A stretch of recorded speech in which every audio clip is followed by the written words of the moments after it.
Medina Munawwara की वह पावन गलियां जहां आज भी हवाओं में वफा और जमीन में सुकून महसूस होता है, एक ऐसे वाक़ये की गवाह है जिसे सुनकर आज भी ईमान ताज़ा हो जाता है।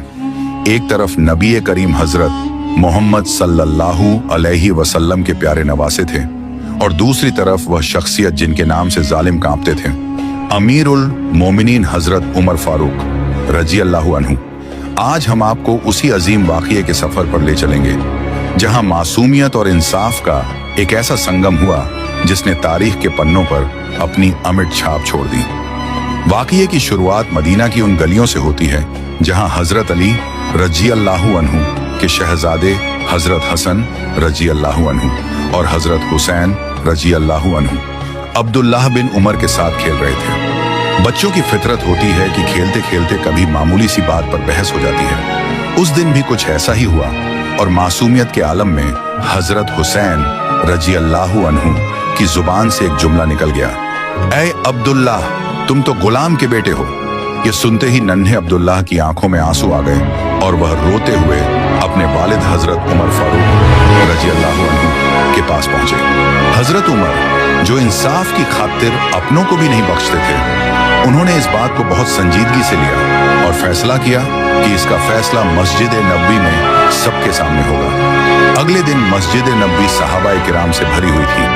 हजरत उमर रजी अल्लाहु अन्हु ने हजरत अली रजी अल्लाहु अन्हु को पैगाम भेजा कि वह अपने शहजादे को लेकर हाजिर हों। पूरे मदीने में यह खबर फैल गई थी कि आज नबी करीम सल्लल्लाहु अलैहि वसल्लम के नवासे पर मुकदमा चलेगा। जब हजरत हुसैन रजी अल्लाहु अन्हु मस्जिद में दाखिल हुए तो उनके चेहरे पर वही नूर और बेबाकी थी जो उनके नाना सल्लल्लाहु अलैहि वसल्लम की विरासत थी।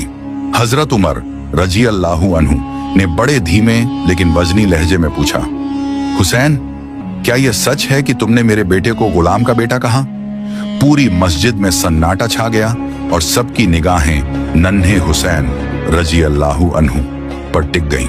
हजरत हुसैन ने पूरे अदब और हिम्मत के साथ जवाब दिया, हाँ, मैंने कहा था और मैं अपनी बात पर कायम हूँ। जब वजह पूछी गई तो हजरत हुसैन रजी अल्लाहु अन्हु ने वह ऐतिहासिक जवाब दिया जिसने सबकी आंखों को नम कर दिया। उन्होंने फरमाया, ए उमर, क्या आप मेरे नाना सल्लल्लाहु अलैहि वसल्लम के गुलाम नहीं हैं? क्या आपने अपनी पूरी जिंदगी उनकी चाकरी और गुलामी में नहीं गुजारी? अगर आप मेरे नाना सल्लल्लाहु अलैहि वसल्लम के सच्चे गुलाम हैं तो आपका बेटा यकीनन एक गुलाम का बेटा हुआ। ये सुनते ही हजरत उमर फारूक रजी अल्लाहु अन्हु फूट फूट कर रो पड़े। उन्होंने फौरन